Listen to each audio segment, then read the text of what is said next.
It seems that the tank issue in Russia is quite painful. After all, not for nothing, first Medvedev, deputy chairman of the Security Council of Russia, praised the T-90, which is the worst upgrade of the T-72B, and after Putin, said that Russia will produce 1,600 tanks in 3 years. Seriously? In general, the word produces can be understood in different ways. For example, production from scratch, that is to make a brand new tank, a new combat unit.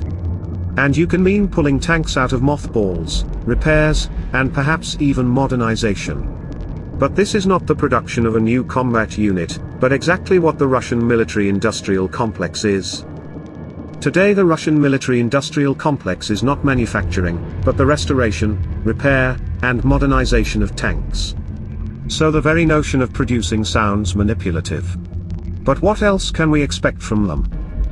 While the Russian mass media is telling consumers of information fast food, that the T-62 tank, not produced since 1975, is the best tank in the world, and Russian television is trying to explain the removal from storage of the T-54 and T-55, adopted for service in 1946, Putin is talking about production of 1,600 tanks.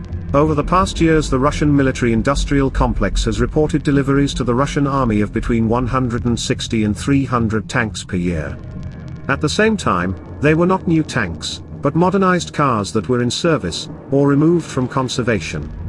That is, the maximum potential of transfer of such equipment was 25 tanks per month. As for the production, mass production of the T-72 and T-80 in Russia was stopped in 1998, and the T-90 has not been put into series production since 2011. The tank building industry in Russia was kept entirely on repair and modernization potential. What conclusions can we draw from this? The conclusion is simple: the Russian leadership is well aware of what is going on with their tank production. And they are lying, trying to appease the domestic consumer of information, while scaring NATO with their capabilities. But their capabilities are already well known, so this is just cheap clownery. Especially for those who talk about how T-54 and 55 tanks are very useful and will be used effectively as artillery, I just want to ask, what is the difference between the functionality of use between self-propelled howitzers and tanks? What is the functional difference between a tank and artillery barrel? The difference in load and pressure on the barrel at an increasing angle. Why a Soviet tank barrel has a life of 300 to 600 rounds, and an artillery barrel has a life of 1000 to 1200. Do you know how many shells for this type of tanks are in Russian warehouses and storage centers for T-54-55 tanks? What are their current characteristics, after 50 years of storage?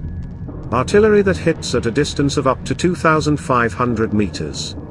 With triple the load on barrels that have exhausted their service life. What is the sense in such artillery, if the Ukrainian side will not arrange meat waves, as the enemy did? It shoots. Yes, it shoots.